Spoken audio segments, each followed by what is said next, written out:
Okay, this is like fucking twisted, dude.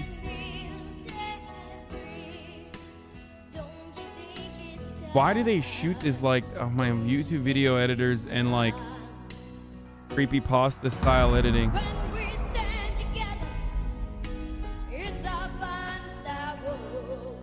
I think that your definition of slavery is a literal wrong to all the people that have actually experienced true slavery. Omega lol. Forcibly sending someone out to work against their will is slavery. It's what the fuck, dude? Just take a week off and think about it.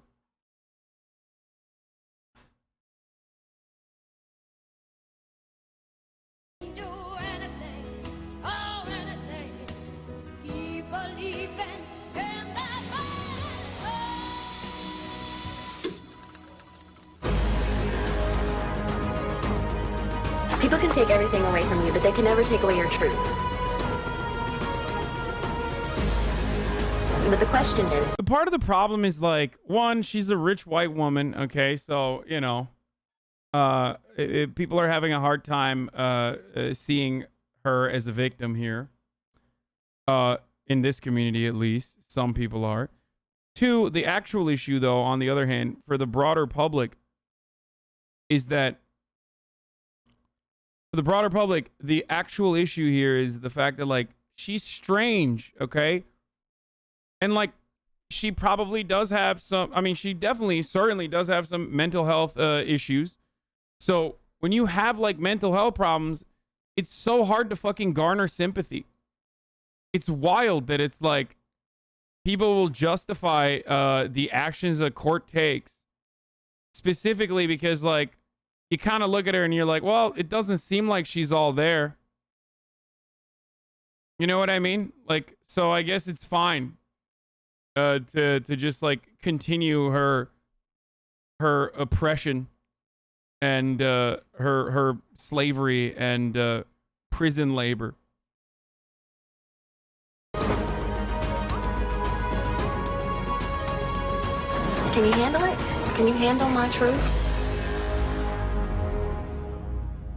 I don't know. It's kind of crazy though to think about because like this shit could have happened to fucking Kanye West too. Like now that I think about it, I mean it just entirely depends on like who is around him. But like this absolutely could have happened to Kanye West as well, depending on how the Kardashians wanted to treat him. You know what I mean?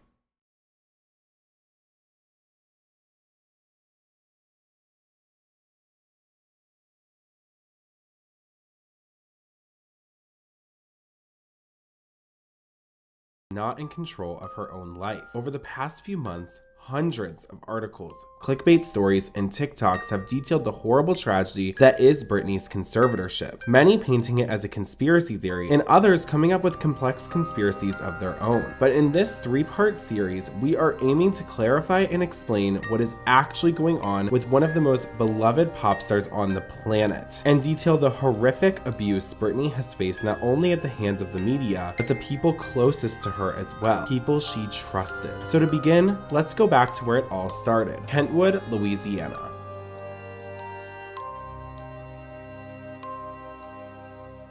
James, aka Jamie Spears, Of course, motherfucking Louisiana, dude. and Lynn Spears married in July of 1976. Little did the struggling small-town newlyweds know they would eventually give birth to an international phenomenon that would change our entire culture forever. Jamie was a building contractor, and Lynn would take care of Brian Spears, their firstborn. They were like many Americans living paycheck to paycheck, just trying to get by. But even before Britney was born, Jamie and Lynn's marriage always seemed to be in a toxic and unhealthy place. Living in a town as small as Kentwood, Louisiana, gossip makes its way around the town quickly. And on Christmas Day, 1979, Jamie was allegedly spotted at a local Kentwood bar, cozying up. Dude, I've been drinking a lot of water. Sorry to like cut this off here for a second, but I've been drinking a lot of water, so I've just been like peeing like a racehorse, dude. to another woman. Oh, Just I 1 week apologize. later, on January 2nd, 1980, Lynn Spears would file for divorce, alleging he committed adultery that night. She would also request a restraining order, worried that Jamie's reaction to the divorce could end up in harassment or even physical harm, especially if Jamie had been drinking. Lynn did end up withdrawing the divorce paperwork in March of 1980. However, Jamie's drinking would continue to escalate, and this would not be the first restraining order requested against Jamie Spears in his lifetime. On December 2nd, 1981, a pop star emerged from the womb, and her name was Britney Jean Spears. Born in Macomb, Mississippi, just 30 minutes away from Kentwood, Louisiana, welcome to my hometown of Kentwood, Louisiana. It's a small, small town about an hour north of New Orleans. I feel the need for speed! Where I come from is country, and when I get back home, I start talking country again. Stuff like yonder and hey y'all, or what y'all doing, stuff like that. This is my great-grandmother. Everybody calls her Granny, and you haven't tasted any seafood until you taste hers. I work the cash register and clean the tables and help the customers. I really love living in Louisiana. The people here are so nice. They treat you like family and make you feel right at home. Kentwood is a tiny, tiny, tiny town with a population of 2,122 and a median household income that is half. Is their origin story really necessary? Is their origin story really necessary? Yes, I think so. I think it like shows a trajectory of exploitation that got worse over years. Why are you talking about Britney Spears when you clarify that you know nothing about the case? Either your legal system has a form of oversight to check from an outside source if she still needs a guardianship, or your legal system has not, question mark. In that case, either uses a case as a stepstone to talk about a messed up legal system, or don't jump on this bandwagon 2 years too late. If you don't know about something from 2 years ago, that means you are incapable of learning about that thing. Why are you literally trying to learn about it? It's kind of fucked up.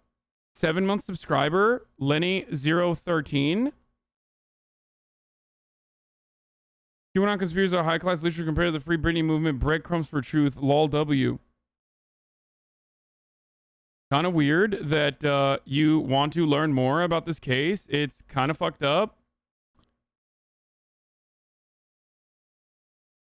Dear Britney. I'm so nervous. I'm like sweating.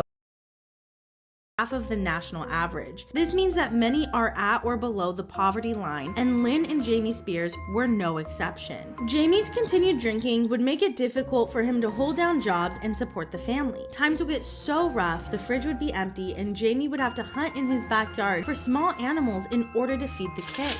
It is now 1984, and Britney was just 3 years old when Lynn Spears saw star potential in her daughter. Lynn did not want to waste any time preparing Britney to be a performer, so she put her then toddler in voice and dancing lessons. This would be just the beginning of the stage mom years. I think the biggest regrets that I have right now, by looking back, I didn't follow my mother's intuition a lot of times, or my gut instincts. I would let people talk me into things, or, influence me, and I was right. My initial gut instinct was always right on. And sometimes I didn't follow it. I have to laugh when I hear people call me stage mom, because right now I can see one of my students that I taught. He's now an English professor in a small community college. I'm a teacher at heart. The stage mom was not my choice, and I never was. Many believe Lynn saw Britney's potential as her out from a toxic marriage and a life filled with financial struggles. However, the financial hardships and home life would only get worse as they tried to make Britney a star. Britney was a busy child. Aside from ballet, jazz, gymnastics, and voice lessons, she would also sing in her church's choir, compete in children's talent shows, join dance competitions, compete at the state level for gymnastics, sing on local television, and even did a short run of beauty pageants where she, of course, won the talent portion. Having Britney in all of these activities and competitions was really expensive. Money was sometimes tight. It was not unheard of for them to wear hand-me-down clothes. It's kind of one of those things where you know it, you just don't talk about it. Sending children to private school can get expensive for anyone. It was really hard on them putting her through, you know, dance lessons and singing lessons and going to an academy like that. There's tuition, there's registration, there are books, there are assessment fees. I would imagine having 3, it would be expensive to do. This would only further the financial struggles for the Spears family and inevitably strain Lynn and Jamie's marriage even more. William Spears, brother of Jamie Spears, recalls when Britney was no older than 5 years old, Jamie Spears tried to drive off drunk with Britney in the car. William stopped him and they had a physical altercation in front of Britney, who was screaming scared. William also remembered a time when they were all in the kitchen. Lynn was just drinking a glass of water and Jamie walked in drunk, insulted Lynn, grabbed her glass of water, hurled it across the room, shattering it. Britney was regularly witness to. It seems to me like it's great to have this guy, you know, be legally in charge of Britney Spears' entire life. Now, he could have gotten better. He could have recovered from alcoholism and no longer engages in domestic abuse. But that trauma is still important to recognize when talking about why she developed mental health complications down the line. To these drunken violent episodes and her parents regularly screaming at each other. Britney's Aunt Sandra was a safe place for her, and they were really close. Many times when her parents would scream and yell, she would run over to her aunt's house to escape what was a very toxic, unhealthy home. Even throughout her career, she would find ways to thank her Aunt Sandra. My beautiful, sweet family for just instilling in me the love of music, just teaching me diligence, perseverance, and always sacrifice no matter what the cost. I love you. And I want to thank the Lord for just proving to me I can do anything through Him who gives me strength. And I truly believe if you follow your heart, and most importantly, God, your dreams will come true. And these are for you, Aunt Sandra. Another escape from home for Britney and Lynn would be performing. So in 1990, Lynn took Britney all the way to Atlanta, Georgia to audition for a spot on the Disney Channel's The Mickey Mouse Club. Britney was just 8 years old at the time, but she made it all the way to the final 6. However, she was told to come back when she was 10. Casting director Matt Casella knew Britney was incredible, so he introduced her to Nancy Carson, a New York talent agent. Nancy got Lynn to enroll Britney in the Professional Performing Arts School. Now we're in 1992, which was a huge year for Britney Spears because she debuted on the TV show Star Search. She did an incredible job, but she didn't end up winning. Even though a young Britney was rejected on live TV, this did not discourage her. In fact, it motivated her. Then talent agent Nancy Carson would get Britney Spears an understudy role along with Natalie Portman on the off-Broadway play Ruthless. Britney, her baby sister Jamie, and Lynn would temporarily move to a very tiny New York apartment. But Britney, she was young and she was working really long hours. It was every night, and it was just like so monotonous. It was just, but then I kind of got tired, and I was gonna have to perform on Christmas night, and I was getting, you know, really upset, you know, because I wanted Santa Claus, you know, I wanted to be home with my family, and you know, I think I was like 11 years old, and so I told my mom, because she always told me, whenever you want to pack up and just go home, let's do it. So I was like, you know what, I gotta go home, you know, I gotta go home and be with my family again, yeah, because I totally missed it. So we packed up and everything, but the day before we left to audition again for the Mickey Mouse Club, they had another, you know, audition for it. It was like, this is like 2 years later. And that's when I got it. So I got to go home and experience Christmas. The Mickey Mouse Club was truly Britney's big break at just age 11. It was filmed at MGM Studios in California. So Britney would live in California 6 months out of the year to film the show and was working a full 9 to 6, which are pretty long hours for a child. She filmed for 2 years alongside Justin Timberlake, Ryan Gosling. Yes, it is child labor. Christina Aguilera, just to name a few. According to Mental Floss, the Mickey Mouse Club contracts were exploitative as the children would make $185 a week, which comes out to under $5 an hour with the kids working full days. After they wrapped up filming in 1994, Britney would return home to be a typical kid for the first time in her life. Britney's parents at this point were really struggling. With the Mickey Mouse contracts not being that great, they had gotten into serious debt trying to make Britney a star. There were judgments against them to seize their property property and sell it to collect debt and federal tax liens. At this point, the Spears family was going bankrupt. 1995 is the only year in Britney Spears' childhood where she seemed to live a somewhat normal teenage life. It was 9th grade and she was going to a typical high school, getting elected for homecoming court, and was dating the star football player Reg Jones. Reg and Britney went to prom that year, the first and only prom Britney would ever go to. But this year of normalcy would quickly come to an end. We want to thank Opinion Outpost for sponsoring What the this video. And allowing us to devote over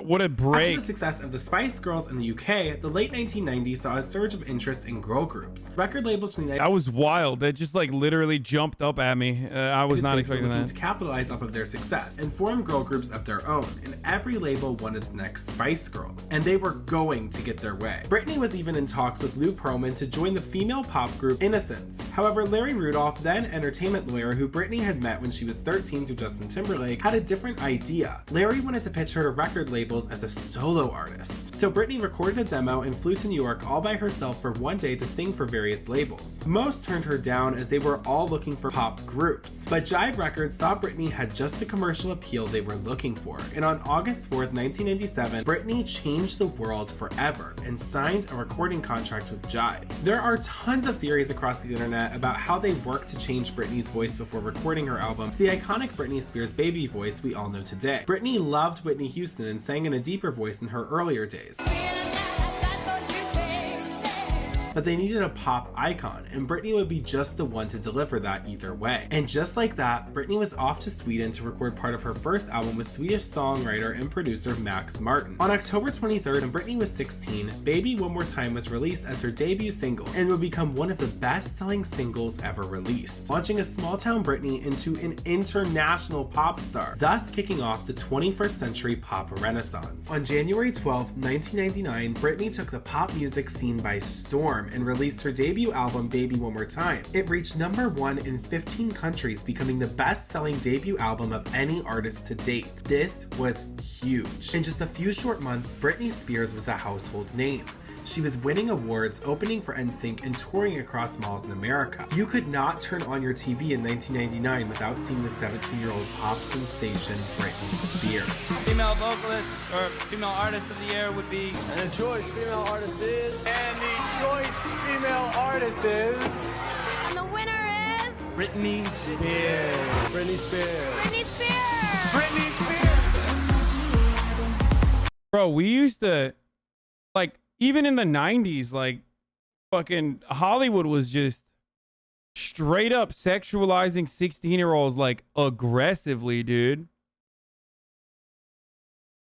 That, like, now that I think about it, it's, like, kind of crazy. I mean, at the time, I was a baby myself, so I had no fucking clue. I was just like, yeah, she's hot. Because I myself was a child, but that's crazy.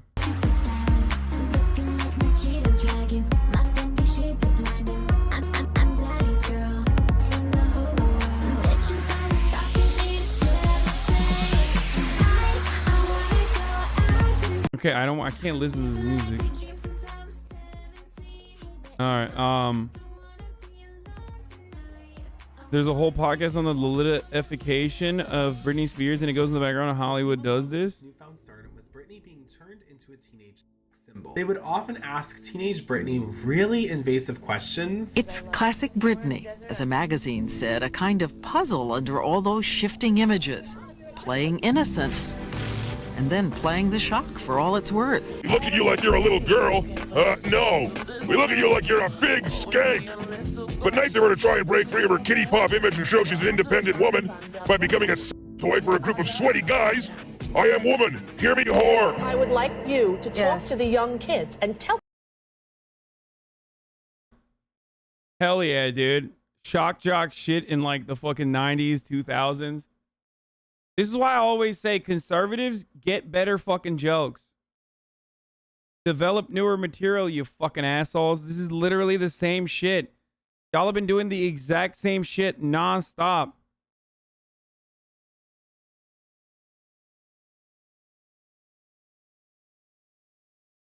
You haven't fucking changed, dude. It's so whack. Britney Spears should be grounded for wearing that. Did you see what you're an adult woman. You're a grown-up. Britney Spears is 18. She's like, you know, takes 2 Band-Aids and she's singing there. I don't appreciate that. She's a nice girl. She's very nice, but the trampy outfits have to go. But it's got to be hard to hear the criticism, and I know. Trampy outfits. Lynn, as a mom, you've been criticized too. You know, like, why do you let her go out looking like that sometimes? How have you dealt with it, and what advice have you given Britney about her appearance? Well, and what people don't understand is that Britney doesn't go out looking like that. I mean, when she goes to some party, or if it's the Grammy or whatever, that's where you dress up. Being a girl, that's a costume. That is glamour. And then I sit and think, okay, what does a 15-year-old girl think about this? Do you have I guess, a greater concern for the social setup when you make your videos? Do you say, you know what, I don't want to be represented in this particular manner? I'm the one that they're like, take that off, though. We need to put you in something a little bit more appropriate. Not that I'm like, you know, like scandalous or anything. No, but sometimes they try to, you know, dress me in a proper way. Now that you're 19, is there part of you that just wants to say, why is it wrong? Everybody's going to have opinion and you can't please everybody, but I mean, as long as you're comfortable, I say wear what you want to wear, you know what I mean? It's all in how you carry yourself and how you live, and you know, that's what it boils down to. The wife of the governor of Maryland, who appeared at an anti-violence rally, and well, listen to what she said. Really, if I had an opportunity to shoot Britney Spears, I think I would. Oh, that's horrible. Well, Dude, America has always been so fucked up, so violent, so misogynistic, like, and our media has always been this way and probably will continue to be this way with like different flavors and different kinds of seasoning, okay? Like, this is straight up no different than what the fuck goes on right now. Like, that's really bad. Because of the example for kids and how hard it is to be a parent and keep all of this away from your kids. I'm anti-violence except for when it comes to murdering Britney Spears for wearing what she wanted to wear. You know, I can't help that, and if the parents don't like them to see it, then change the channel. So, sorry. Her life was regularly questioned, and that's when Britney said she was saving sex for marriage. Do you wish you'd never said anything about the virginity thing because it's going to follow you to wedding night? I kind of wish, yeah, I kind of do, because when I go overseas, you know, they'll ask you questions about it, and it's just something that's there, and you can't help it. Which then the media became obsessed with Britney and her virginity. I'm just wondering how you feel about all the constant speculation about your virginity and whether. That's so insane, dude. That's fucking insane. I mean, I don't know the details of this, but like, dude, child actors and child celebrities get so fucking, they get so fucked up, dude. They get thrown in the goddamn meat grinder. And it's wild because, like, in a weird way, because of all of your successes, no one cares about you. Like, I mean, sure, you have like legions of fans that love everything that you do and admire you and adore you, but also simultaneously, like, even then they're just like kind of treating you as a deity, an object, rather than like a real human being. But also on the other side, there are plenty more people who just despise you. You are a virgin or not. I really wish I would have never said anything to begin with, because I'm kind of stuck in this little place where people are always asking me. But, you know, that's just something that's part of growing up, and that's just something that we all have to deal with, so. Have there been any changes on that front?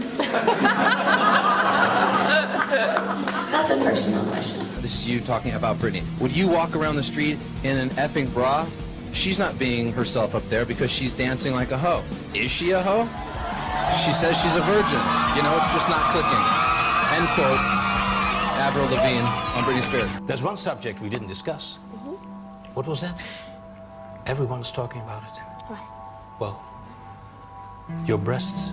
My breasts. You seem to get furious when a talk show host comes up with this subject. Okay, in general, what do you think about breast implants, just in general? Well, I think if that's what you want to do and that would make you happy, then I see nothing wrong with it. But I haven't done that. But I think it's sad that people, you know, think. Bro, it's kind of wild. Like, you can never put yourself in her circumstances. Like, it's impossible, right? Especially at such an early age. It is kind of, it's so fucking nasty, dude. God damn, we really let people get away with like such gross shit. I've done that because that makes them want to go out, and you know, some of the fans that look up to me, they either think bad of me or they may want to go out and do that, but that's not my fault because the press started that. Amongst all these disgusting questions and uncomfortable interviews, one of the most iconic relationships to date formed. Britney Spears started dating teen heartthrob Justin Timberlake. They became pop royalty and the it couple that the media could not stop talking about. And in 2000, Britney kept that momentum going. In May of that year, she released Oops, I Did It Again. This album was another huge hit and her second best-selling album to date. In the 2000s, Britney also began forming her pop star image. She would often push the envelope, much like Madonna in the 80s and 90s, but she was taking it even further. For example, at the 2000 VMAs, Britney performed Oops, I Did It Again, and at the time it was considered extremely controversial because of her nude-colored outfit and dancing. Almost everything Britney did at the time was considered a scandal. And the following year, Britney released the album Britney in October 2001. With songs like Slave for You and I'm Not a Girl, Not Yet a Woman had the media already talking. But then Britney performed the 2001 VMAs with probably the most iconic performance ever. She started off in a cage with one of Doc Antle's tigers and would proceed to put a giant yellow snake around her neck. That image of Britney with the snake around her neck has been one of Britney's most iconic moments. And the next 2 years were just as eventful for Britney. A now 21-year-old Britney was working on her next album, and her movie Crossroads premiered. 2002 was a difficult year for Britney because the good girl image from her teen years was still so heavily pushed onto her into adulthood. She was constantly... She's like trapped in a situation. A lot of, I think, like child stars get trapped in a situation where like they're supposed to portray like innocence when they're in their Disney years. Then they're supposed to be like hypersexualized when they like reach 16, which is already like really fucked up. And then afterwards, like the same media that like hypersexualizes them turn around and say, you're a fucking whore for behaving this way. A similar thing happened to Miley Cyrus too. I mean, straight up. And it is very, very weird. It is very, very fucking weird that happened. And it's like, if she wants to do this, like if she wants to behave this way, or if she wants to fucking wear whatever the fuck she wants to wear, like she should be able to do so once she's a goddamn adult. You know what I mean? Criticized for being too sexual. It's having to be this perfect role model for millions of kids around the globe. Britney's aunt was also diagnosed with cancer. And in 2002, the pop culture defining relationship between Britney Spears and Justin Timberlake had just as big of a fall. When Britney and... This was the worst thing that's ever happened to anyone though. This fit. I think this is why chat hates Justin Timberlake.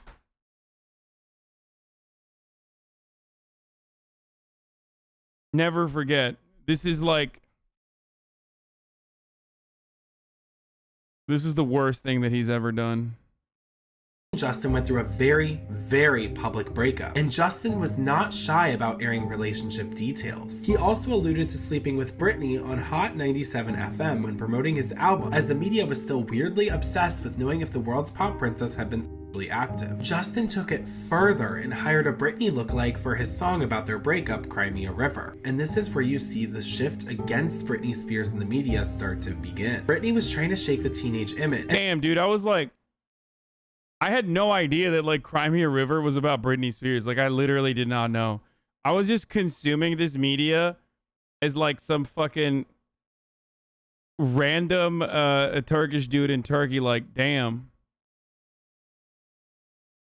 I was a Justin Stan when I was little and I didn't know this. Yeah, he's kind of a dick, dude. What the fuck? And the media started to paint her as the villain in every aspect of her life. It is a fucking banger though. Cry Me a River was just a straight certified banger, dude. Okay? It was so good.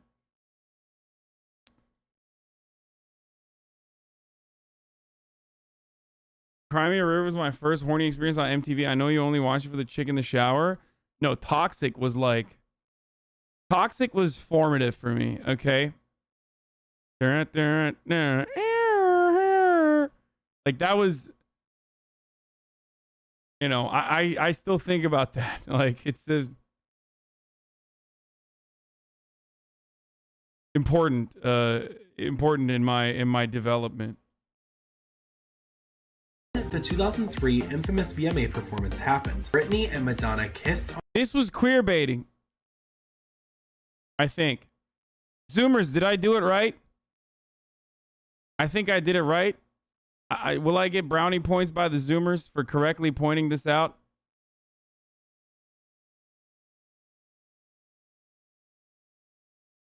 Got it. On stage, and the world went wild. And in 2003 on public television, this was considered shocking, and the media treated it as this huge deal. Madonna. It's really creepy when you think about how the target audience for all of this was children. Like, not really. Like, you don't become like a fucking sex pest by like watching Hollywood garbage. Like, it's up to your fucking, first of all, it's not targeted for children, okay? It's targeted for everyone, adults primarily, and teens. But even then, it's like, why? Why is that bad? Like, I don't fucking understand.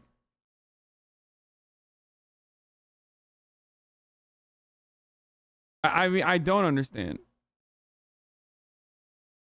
Was great, you know, kissing Britney. Like, where's my kiss? Yeah, it was unbelievable, unbelievable. I didn't know what to think. It just kind of happened right in front of you, and it was just, you had to take it in. Come here! Madonna and Britney! No! No! Are you one of those straight guys who fantasizes about two women together? And is that too personal of a question? Yes and yes. Every straight male has that fantasy. Which it was pretty iconic to see Britney and Madonna kiss. However, the okay, it's literally okay. That I see chat's point about the queer baiting thing. Yeah. media took this way too far and tried to paint Britney as the villain even further by saying she's a horrible role model. Spears' sleazy slide continues. With each new release, she gets more irresponsible, immoral, and blatantly sexual.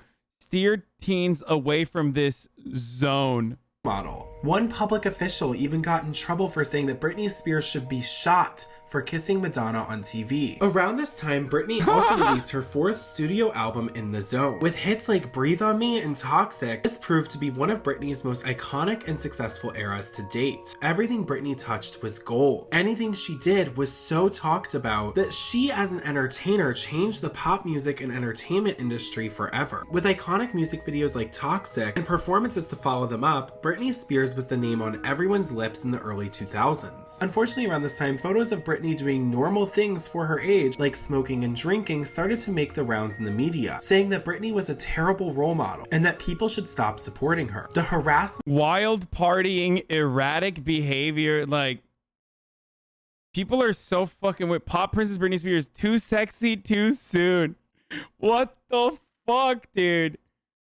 Yo. This is literally like if Twitch chat was the entire world, okay? This is basically like parasocial Twitch chatters who like take it way too fucking far, except it's adults and they're like trying to get other adults to join in on the fun, basically. It's so crazy. Which I guess what I'm trying to say is like what this has evolved into now is basically stan culture and parasocial relationships that like go way too fucking toxic.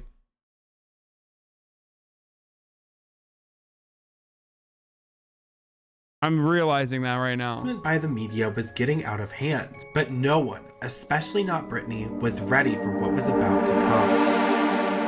2004 marks a major shift in Britney's life. She clearly had enough of the control behind the scenes and the media's portrayal of her. It is January 1st, and Britney is spotted dancing the night away at Rain Las Vegas with Jason Alexander, a childhood friend from Kentwood, Louisiana. Jason and Britney are having such an amazing time in Vegas partying that in the early hours of January 3rd, they have an idea to do something wild and crazy. Britney and Jason hop into a lime green limousine and head down to the Clark County Courthouse house to get a wedding license. Then at around 5 a.m., they arrive at a little white wedding chapel, famous for quick middle-of-the-night weddings. In just minutes, Jason and Britney laughed and cried their way through the infamous wedding ceremony. When Larry Rudolph and Lynn Spears learned of Britney's marriage, they went into a panic and damage control mode set in. Larry went to George Maloof, owner of the Palms, for help getting an attorney to annul the marriage immediately. After the quickie Las Vegas wedding, the poop hit the fan.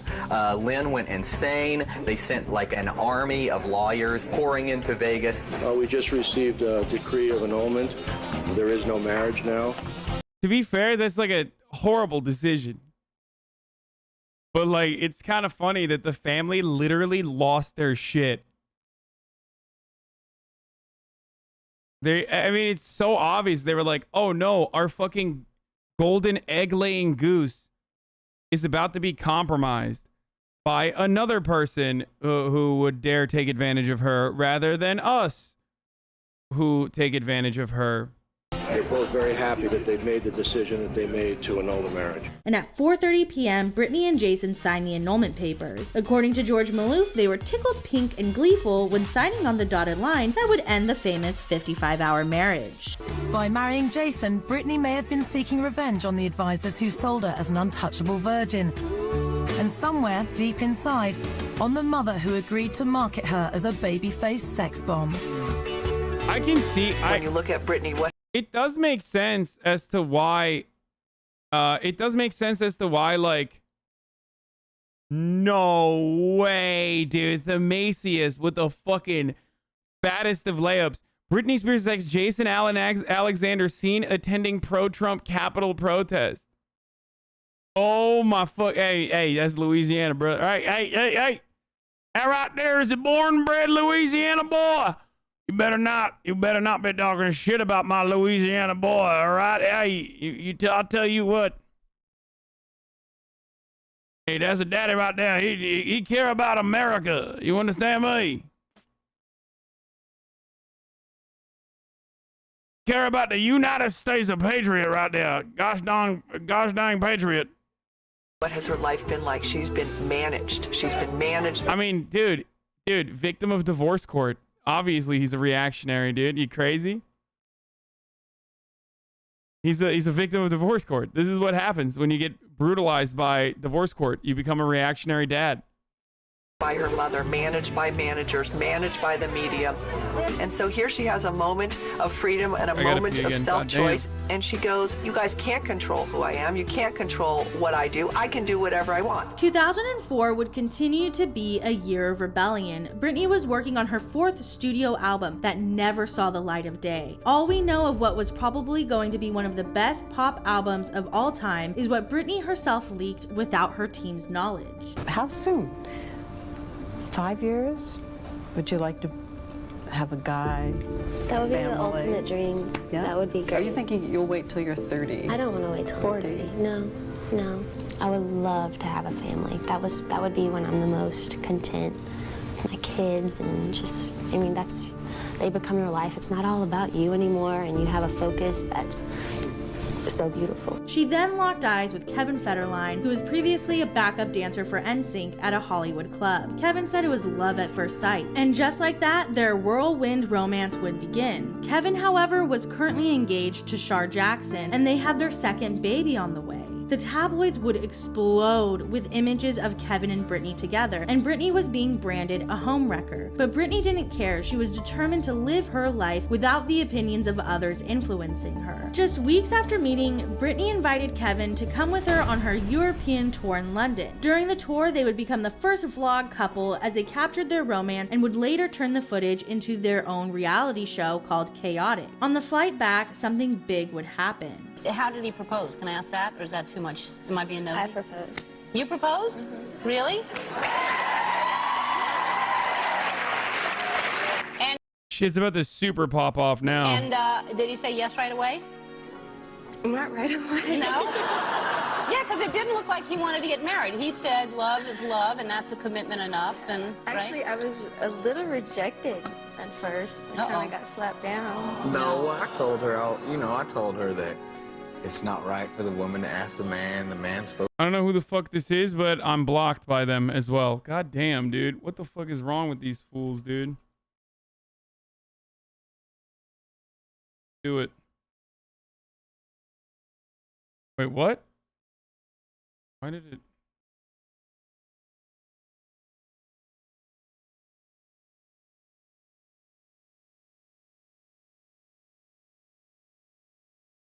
Supposed to get on one knee and do it all right and this and that. Whatever. Yeah. Exactly. Whatever. Exactly. No, I opened the link in then you've then had to incognito. turn around I was and blocked ask her. by the dude. Yeah, it took me about 5 minutes and I turned around. Really? That's sweet. Then on September 18th, 2004, Britney and Kevin invited their family and friends over for what was supposed to be an engagement party. But it was actually a surprise wedding that Britney and Kevin had fully planned out. On October 15th, Britney announced on her website that she was taking some time off and she would let US Weekly overexpose other blondes for entertainment. At this point, she had had enough and was ready to just be a newlywed and start a family of her own. In April, Just saying. I think people had. I think those who would financially benefit from her continued labor had a different point of view on her. of 2005, just 1 year after meeting Kevin and marrying him, Britney announced that they were expecting their first baby. Is having a baby a good career move for Britney? No. But is it a good personal growth move? Yeah, absolutely. Because Britney has been controlled by her mom and her managers ever since she was like 9 years old. By having a baby, you can't take that away from her. I think that's what we're seeing a lot of Britney's life right now is the pendulum swing of having been controlled and contained so much by what other people have decided is right for her. On September 14th, Sean Preston was born. For the first time in Britney's adult life, she was living exactly as she wanted. Because she was taking a break, she wasn't being exploited in the media as often, and she was getting to spend time as a new mom in her new home in Malibu. Things were really looking up, but unfortunately, this would only last for a very short period of time, as the media started to exploit her child and paint her as a bad mother. The paparazzi would harass Britney while she had her tiny baby with her. This could put Britney and her baby in potentially dangerous situations, as back in 2006, we didn't have the paparazzi laws that we have today to protect celebrity children. She says her Dude, the paparazzi were fucking insane. Like, we don't really think about it or talk about it now because, like, now that stuff is completely manufactured and publicists will, like, reach out to the paparazzi to come in and, like, you know, take photos and stuff. But early 2000s, dude, like, I remember growing up in an era where, like, they literally were fucking psychotic. Like absolutely psychotic, where they would just go everywhere and wait for you to come outside and just like fucking snap insane photos. I don't know if like paparazzi is the actual reason why Princess Diana died, or if it was a different reason. You know, who knows? But you know.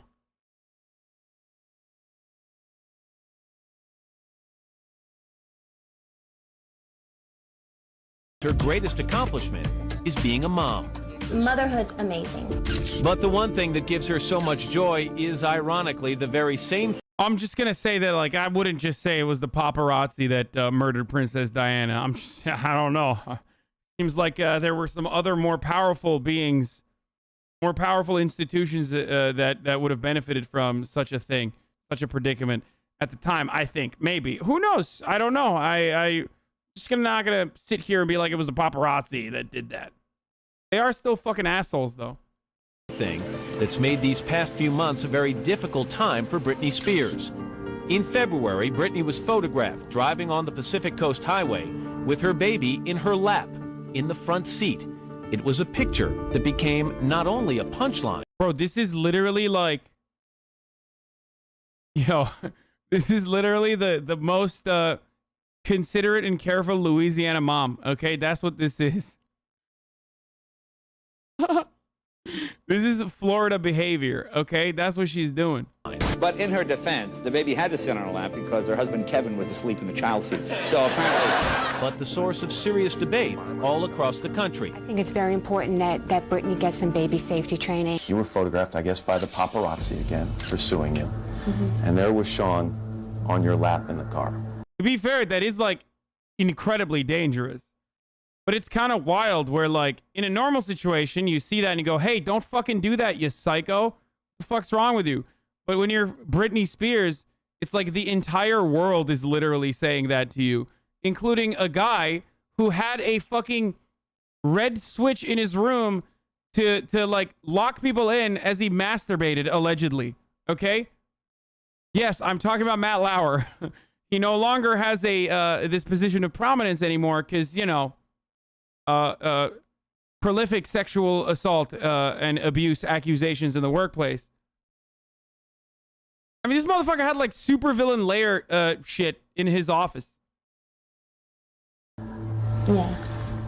Take me through what happened there. If right now we got in the car and went to Starbucks, you would see 20 photographers there. And I went to Starbucks and I see a bunch of photographers and I'm scared and I want to get out of the situation and my baby's crying.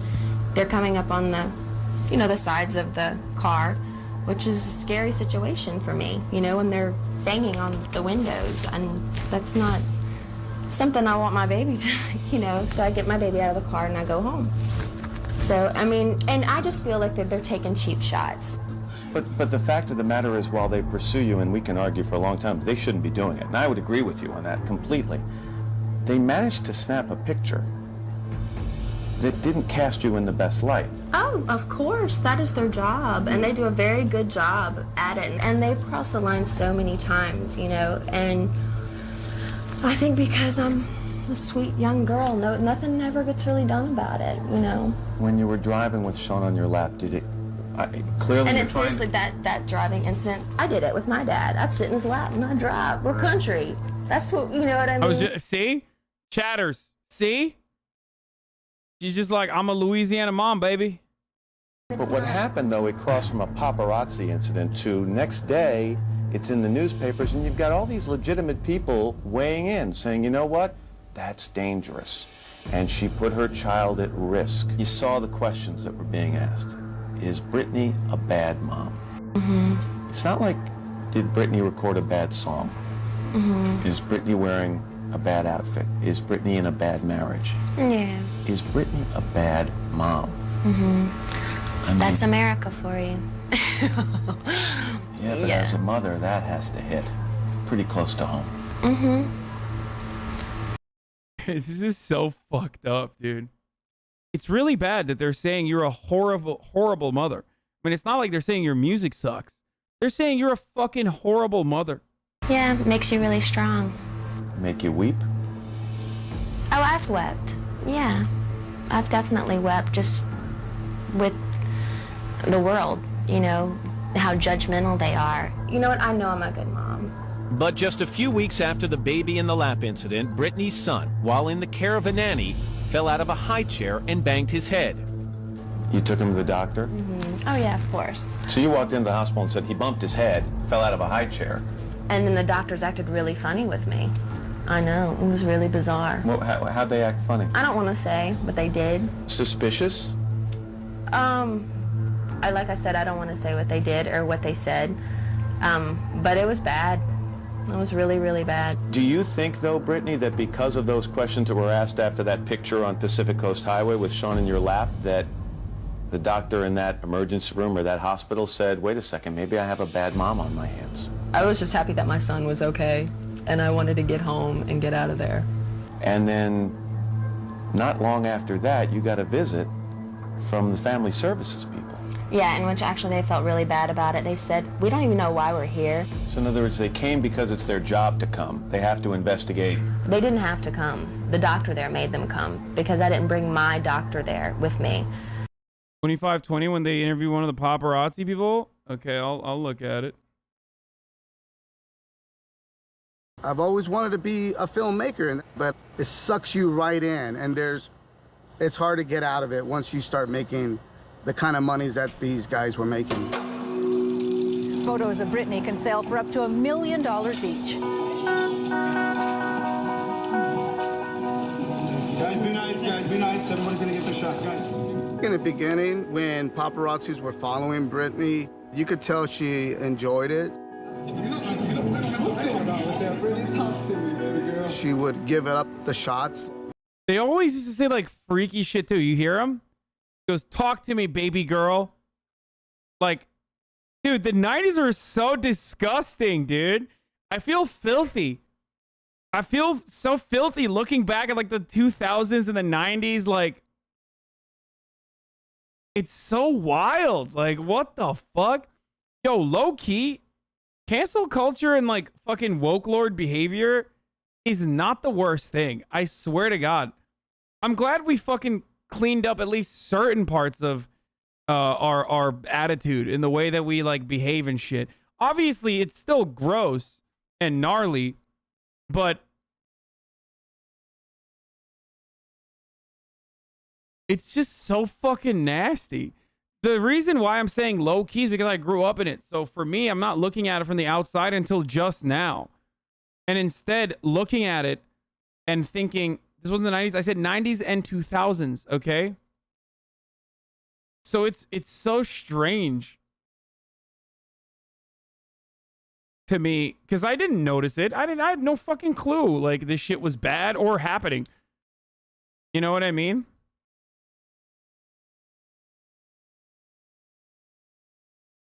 If a like adult man, like a 30-plus-year-old man, asked a teenager, like a 17-year-old pop star, about potentially getting breast implants, now I feel like there would be a fuckload more backlash towards that. You know, the stans would find out like whether or not they were creepy in the workplace immediately. You know, Stan Twitter would just go dialing in and like literally leak all of their fucking details, dox them, shit like that. You know what I mean? Paparazzi harassment doesn't happen anymore. I think it still happens, especially in the UK and shit, because they're fucking wild out there. UK media is dog shit, but it doesn't really happen. It doesn't really happen in America to the same degree because now it's more so focused on a natural relationship between publicists and the paparazzi. Like, they're still terrible, but not to the same degree, dude. It's nowhere near as crazy. You're nuts if you think it's crazy to the same degree. And partially it's that way because of Instagram, I think. Because, like, celebrities already open up on purpose to commoditize a different part of their lives on social media in general, which is part of the reason why, like, paparazzi photos are not as worth as much anymore. Like, those publications are not in circulation to the same degree that they are. Social media has like literally opened up this like parasocial relationship that people were looking for back then. I think this is my speculation. You know, like everybody's got cameras on their fucking phones and stuff. Daily Mail still has an entire economy that revolves around it. Like I have an entire economy revolving around the top of the hour ad break. You know what I mean? Where I run an ad break at the top of the hour and my segues are fucking sick. Where I suck you in to the commentary and help you forget that the top of the hour is here, and then I fucking drop it on you. And if you'd like to no longer see the ads at the top of the hour ad break, then you can subscribe. You can subscribe for $5 or for free with a Twitch Prime. And then you can use an ad blocker or a VPN. I mean, this is so good. You guys got to fucking celebrate when the segues are good instead of doing Pago tomato time. I'm just saying.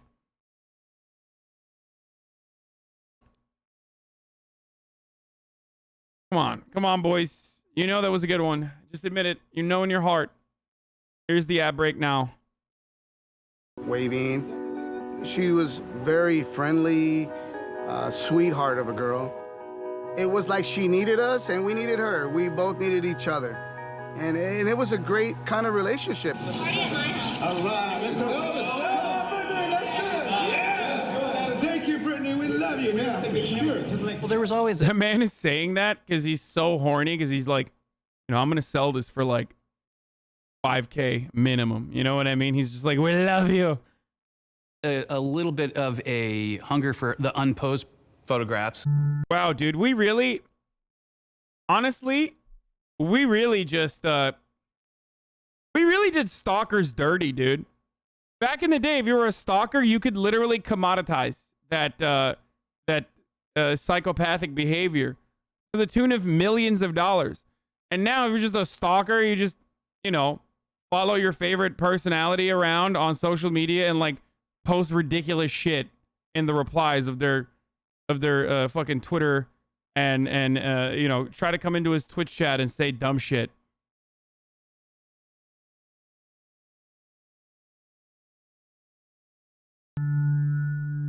Sometimes their personal life becomes bigger than their work.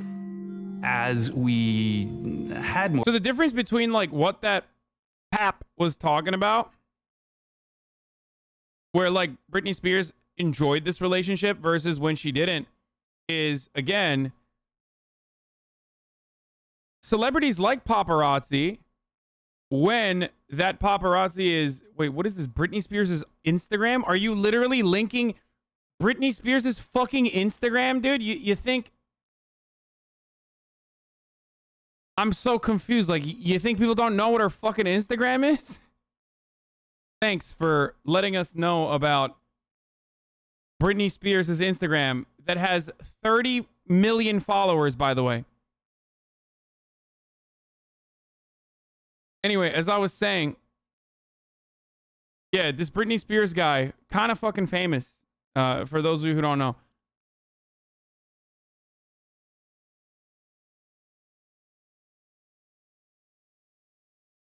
So,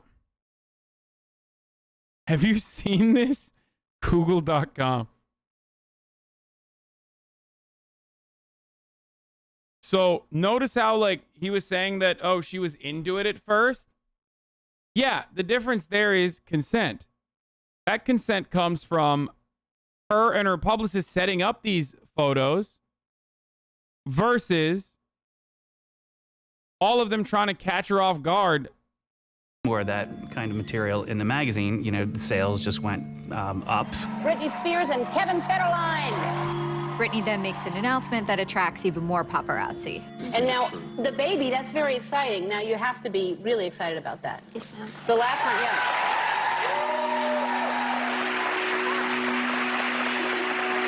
yeah. No, up to this point, she is consenting. She's, like, fully... Like, I mean, she's being exploited, but not to the same degree as, like, the conservatory. This is, like, pre-2007. Once she started having her kid with Kevin Federline, it exploded. Oh, keep him alive, guys. Keep him back up, guys. Everyone wanted a piece of Britney. The tabloids were paying a lot of money. Back away now. We want to know what she's buying. Hey, we can go measure for you. And almost immediately, there's the perception from the tabloids that Britney is an unfit mother. Pop star Britney Spears is defending her actions this morning after photos surfaced of her driving with her infant son in her lap on Monday. The headline. So we saw all of that. I want to just see like what the paparazzi has to do to justify this fucking take, if he has any more justifications for it. Because the rest of this, we're going to go back to the original video that we were watching. That details this pretty well. Let's keep going. People a lot of times think because you're a celebrity that you're taken care of more. In some situations, people, you're not, you get it worse. In another incident, Britney and her baby were yet again being harassed by paparazzi, making it difficult for her to even get to her car. Britney tripped, almost dropping Sean, but she caught herself. Later that day, that situation really shook her and she was spotted crying in a restaurant, but even the owner of the restaurant started taking pictures of her. And Britney just tripping over her feet for just a moment and catching herself was used to paint her as this person who saves her coffee over her baby. There was no empathy for this new mother, and the media didn't care about the potentially dangerous situations they were putting her baby in. All Britney had ever wanted was to be a mother, but she was watching her baby get exploited in a similar way that she had been. As she was going through all of this, the media didn't know it yet, but she was actually already pregnant with baby number 2. On top of the media being pregnant and adjusting to motherhood, Britney's marriage to Kevin was on the rocks. At that time, fans and tabloids were not a fan of Kevin. They felt like he was always in it for the money and the fame. There was even a popular website started called divorcekevin.com, and there was even a petition asking Britney to divorce Kevin. Bro, this is literally stan behavior, dude. This is actually fucking stan behavior. This is the same shit. That got 200,000 signatures. Then on September 12, 2006, Britney gave birth to Jaden, her and Kevin's second son. After the birth of Jaden, her marriage went on a downward spiral. Kevin would leave What the fuck was that edit, Britney, dude? who was just a few weeks postpartum, to go party in Vegas. And that would be Britney's final straw. In November of 2006, she would file for divorce, and this would be a major turning point in Britney's life. Nothing about Britney's childhood was typical. It's almost like she was specifically made just to become a star, pushed into this life from when she was a toddler. Then this life turned into one of her few escapes from her dad's alcoholism and her parents' screaming matches. But then, her only escape was exploited for everything it was worth by the media, her family, and people she trusted. A very betrayed Britney Spears was heading into what would be the worst year of her life. And the world didn't know it yet, but we were going to be witnesses to one of the worst abuses of the media in modern day history. Pop culture was about to be changed forever. Bro. This is like, dude, this is kind of wild to watch unfold again. Like, especially because I lived through that era. Oh, we're definitely watching part 2. This is very well done. Holy shit. Congratulations to Deep Dive. God damn, dude. This is a good ass fucking. It's kind of crazy because it's like, you know, this is just like, this strikes me as a like a person from Louisiana just trying to live her best Louisiana life. And like Kevin Federline, from what I understand, is just like white trash dude, you know what I mean? Like, just, you know, being a fucking asshole, and then it gets heightened in the media. Like, he's a bad, like, if the media wasn't like round the clock covering all of this, it's just like a fucking shitty breakup between like two adults that were, you know, behaving in ways that were bad. Definitely did not foster a growth or a productive environment for the child, stuff like that. But like, you know, this shit happens all the time. It happens every goddamn day. And it doesn't lead to gigantic mental breakdowns that are very public. And that's possibly